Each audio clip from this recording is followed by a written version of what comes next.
El 24 de noviembre del 2017 marcó el inicio de una trágica historia en la vida de Gabriela Romero. Aquel día, tras despedirse de su padre y dirigirse a una supuesta entrevista de trabajo, Gabriela, de tan solo 18 años, desapareció sin dejar rastro. Ahora sí, sin más que agregar, rebobinemos un poco y veamos cómo empezó todo.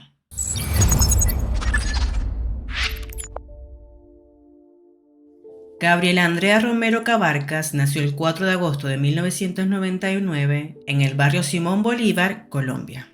Hija de Luz Divina Cabarcas y Harold Romero Bermúdez. Tenía dos hermanos, uno de ellos llamado Gianfranco Romero, siendo ella la mayor. Gabriela fue el deseo de Harold y la primera ilusión de Luz Divina, quien dijo que cuando quedó embarazada ella quería un niño, pero su papá siempre supo que venía Gaby, como le decían de cariño. Ella fue diezmesina y su madre no sabía. Los médicos le decían que estaba pasada de tiempo, pero otros le aseguraban que no era posible.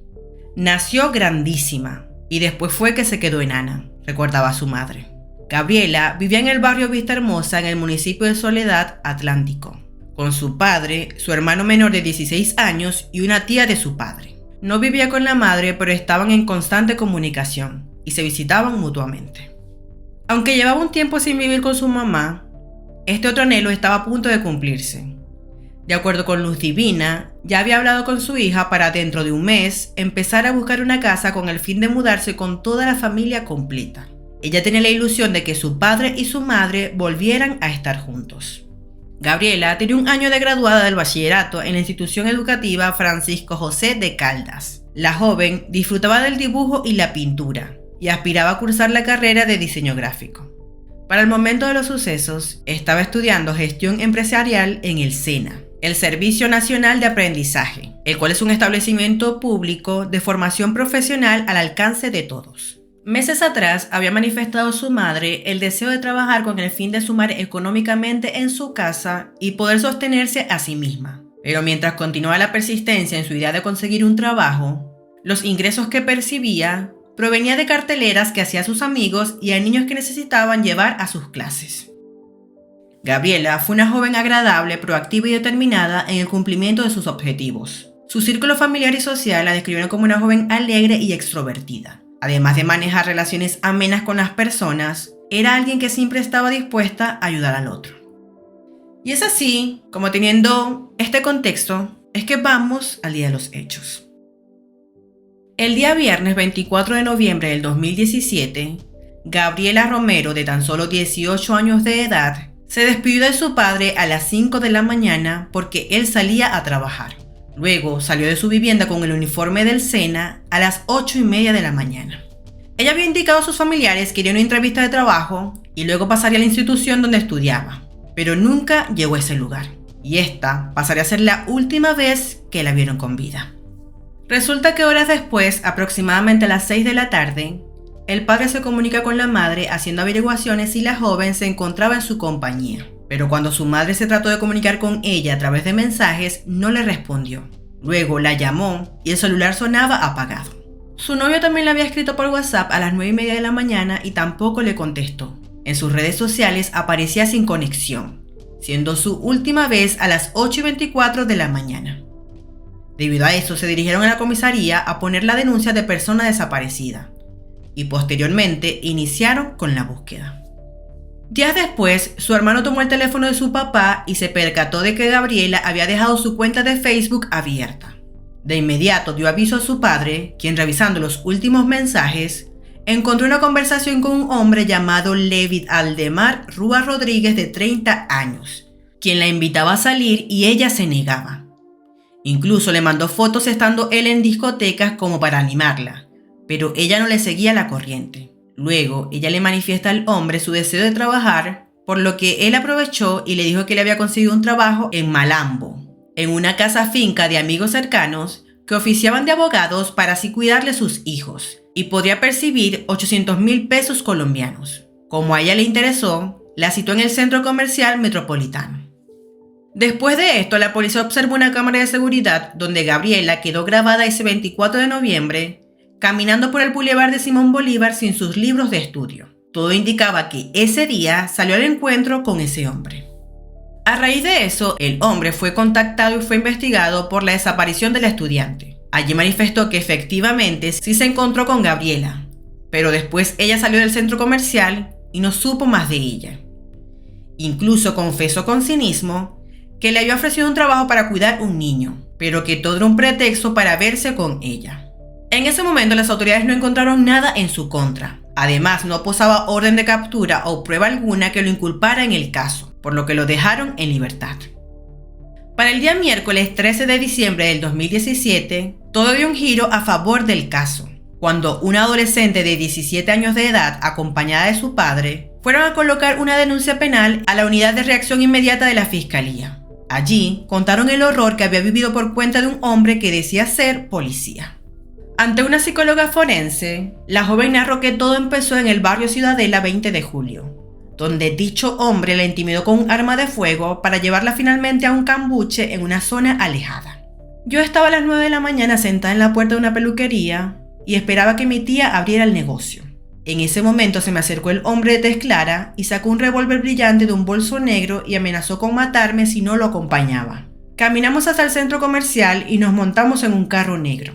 En ese vehículo condujo a una trocha en la sexta entrada en Malambo y hasta las 2 de la tarde permanecí allí retenida. Me llevó a un lugar bien elaborado con muebles y había botellas de agua, toallas de tela, toallas sanitarias usadas, ropa interior femenina y masculina. Todo tirado en el piso. Después sacó un cuchillo del mismo bolso negro donde tenía el revólver, me lo puso cerca y me dijo que si gritaba o lloraba me mataba. Así me obligó a quitarme la ropa, agregó la denunciante, a quien el hombre habría abusado en varias oportunidades. La joven agregó que el hombre le robó su celular y luego le dio 2,000 pesos colombianos para que pagara el pasaje del bus y regresara a su casa. La víctima contó que su victimario tenía unos tatuajes en los brazos que decían Mateo y Sara Valentina y uno más en el pecho con 2 alas de ángeles. Fue entonces gracias a estos detalles que permitió que las autoridades ataran cabos y llegaran a vincular al caso a Levid Aldemar Rúa Rodríguez, quien ya estaba en la mira como sospechoso de la desaparición de la estudiante del SENA. Resulta que durante ese momento el fiscal le mostró a la joven una foto de Levid y ella inmediatamente lo identificó. Los casos de la joven y de la estudiante desaparecida coincidieron entonces en el mismo supuesto agresor. Tras dicha denuncia, inmediatamente las autoridades iniciaron el proceso de captura en el mismo centro comercial. Allí fue capturado Levid Rúa Rodríguez el jueves 14 de diciembre del 2017. Durante su arresto, el hombre fingió sentirse mal y fue llevado a un centro asistencial donde confirmaron que no tenía afectaciones en su salud. Entonces fue conducido a una unidad de reacción inmediata. Para el 15 de diciembre fue llevado a audiencia ante un juez de control de garantías por los delitos de acceso carnal violento, secuestro agravado atenuado y hurto agravado. El hombre no aceptó cargos y fue recluido en la cárcel modelo de Barranquilla. Paralelo a eso, luego de que Levid fue detenido, el comandante de la Policía Metropolitana de Barranquilla afirmó en rueda de prensa que este era un caso de un depredador sexual. El oficial agregó que además de la captura por el abuso de la menor de edad venezolana, Levid Rúa ya había purgado una condena de 7 años por el delito de acceso carnal violento en la ciudad de Valledupar. E incluso había una denuncia de que atacó a una menor en Ponedera, Atlántico, cuando se encontraba de permiso carcelario. La bestia del matadero, como lo denominaban algunos medios locales, tenía claro cómo atrapar a sus víctimas. Las contactaba por Facebook sin despertar sospecha y luego atacaba. Ese mismo día se conocería que aunque la audiencia se desarrolló a puerta cerrada, medios locales aseguraron que el capturado confesó a un defensor público el asesinato de la menor de edad y el lugar en donde dejó el cuerpo. Enseguida los investigadores se dirigieron a la zona descrita por la víctima y luego por el agresor, y fue entonces así como en una trocha conocida como la Sexta Entrada, en una zona rural del municipio de Malambo, hallaron un cuerpo sin vida, sin cabeza, y esta estaba a un par de metros del cuerpo. En este punto, los oficiales creían que se trataba de la joven desaparecida. En tanto, el cadáver fue enviado a medicina forense para sus respectivos estudios. Al mismo tiempo, a Luz Divina, la madre de Gabriela, se le practicó una prueba de ADN en el Instituto de Medicina Legal para determinar si el cuerpo encontrado pertenecía o no a Gabriela. Pero una fotografía desplomó las débiles esperanzas de que el 90% de seguridad que había sobre el hallazgo no fuera certero. Ella contaría luego que le llegó una foto de una mano.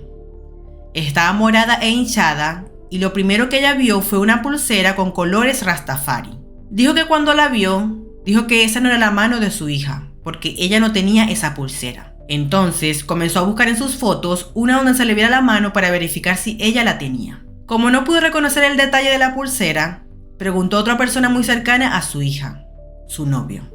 Ella lo llamó para preguntarle si él conocía todas las pulseras que tenía Gaby y él le respondió que sí. Entonces ella le mostró la foto y pudo confirmar lo que tanto temía. Él se puso a dar gritos y ahí supo que sí, que esa era su hija.